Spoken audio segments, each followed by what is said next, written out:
The Natural Products Expo is the country's largest trade show for natural, organic, and healthful products, covering food, cosmetics, and supplements.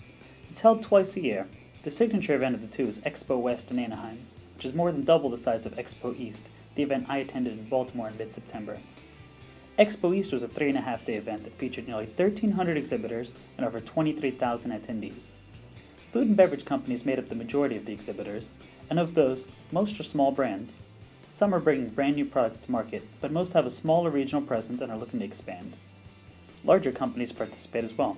Some of the names in attendance at this event were Faye, B&G Foods, Hansen's, Coca-Cola-owned Honest Tea, Monster, Zico, and Adwala, bolder brands as Evol, Earth Balance, Udi's, and Glutino, Tyson-owned Vance Natural, Campbell-owned Plum Organics, and Kraft's Back to Nature.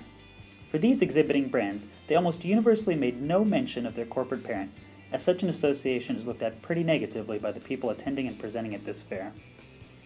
If you're not manning a booth, the biggest benefit to going to an event like Expo East is seeing firsthand the kinds of innovative products, ingredients, flavors, and packaging on display here.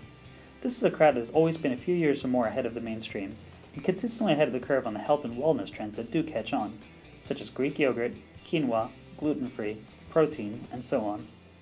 In this sense, walking around at these shows is like having a time machine that lets you look at grocery store shelves 5 years from now. At this particular show, several themes stood out. Gluten-free everything may have been the biggest. Gluten-free is so far from just being an alternative version of existing products like baking mixes. It is listed as a claim on any kind of product, as if it were a universal health benefit itself. A brand called Ardennes Farm won the Expo Product Showcase Award for their gluten-free baked goods, and I can confirm that they may have been the tastiest thing I tried at the Expo. Vegan is another big trend. Perhaps the most hyped company at the Expo, as well as in recent mainstream media, is Hampton Creek Foods, which has backing from Bill Gates and several other heavyweights. They make a vegan mayonnaise called Just Mayo, currently available in Whole Foods. But beyond them, countless other brands were pushing vegan substitutes for traditional products, and prominently reiterating vegan claims even on products where that wouldn't really be in doubt.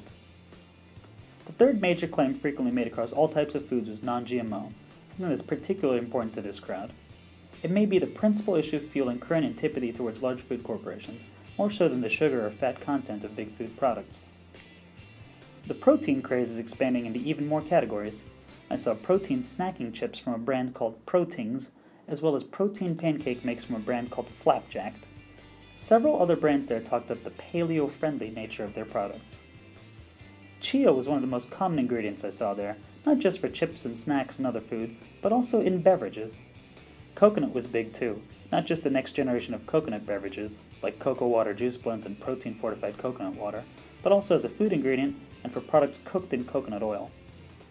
Tea drinks and blends were very popular. A brand called Little Me Tea won Best in Show for their kids' beverages, blending herbal tea with fruits and veggies.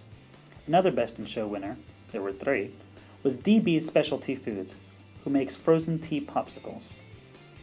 Other trends of note were cold brew coffee, cold pressed juices, dark chocolate, nut and seed butters, and raw sprouted or fermented grains. All in all, it was a very interesting show, with so much to be learned about where the food and beverage industry is headed. A more detailed trend analysis and specific brand profiles is coming up.